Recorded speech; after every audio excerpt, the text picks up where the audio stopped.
Do you want to know my story? Well, I don't know where to start.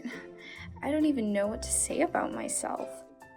I'm tired of struggling, which is kind of funny because that's my name. Tired. Well, actually, you might call me Leah, but tired is what it means. I think they named me that because of my eyes, but the name fits me well. I'm tired of being taken advantage of and living in my sister's shadow.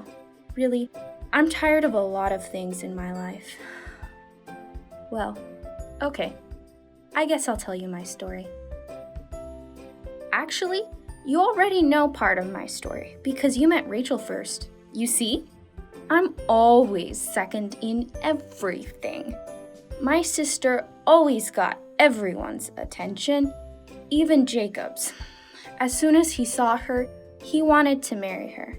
But since my father still wanted Jacob as a worker, he used the excuse that I had to marry him first.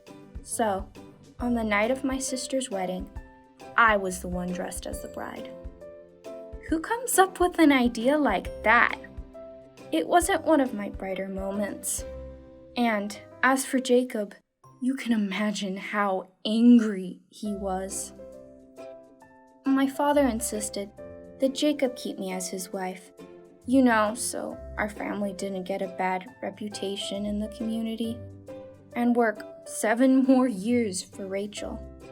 Because of the deal he made with Jacob, and because he stole our dowry money, it seemed like he treated us more like property than his own daughters. I wanted to be loved by Jacob as his wife, but I had tricked him, and because of that, he didn't think he could ever love me. Just 1 week after our wedding, Jacob was ready to marry Rachel. It became pretty crowded with 3 in the marriage, and the one left out was me. I should have told my dad no, instead of going along with his plan. I just wanted him to be happy with me, and I thought that when I had a child, Jacob would love me. The best thing you can do when it comes to marriage is to follow God's advice. I suffered a lot because I didn't do things the right way. In my land, a woman is loved much more if she can have children. That's why when our first son was born, I thought Jacob would choose to be with me. Rachel didn't have children, and that's why I named my son Reuben, which means there's a son. But I was wrong. Jacob still had eyes only for Rachel. With my second son, I felt that God had heard my prayers, and so I called him Simeon, which means heard. When my third came along, I said, now my husband will join me, and called him Levi, which means for me. Judah was my fourth. His name means praise. My circumstances had not changed any, but God was starting to change me. I began to praise him, even though life was still hard. And then, for some reason, I stopped having children. One day, Reuben found some mandrakes in a field and brought them to me. Mandrakes are poisonous roots used in witchcraft that make people hallucinate. I knew they were dangerous, but I was so desperate to have more children so Jacob could love me that I took them anyway. I think I inherited some of my dad's traits because I bargained with Rachel for them because she really wanted them too.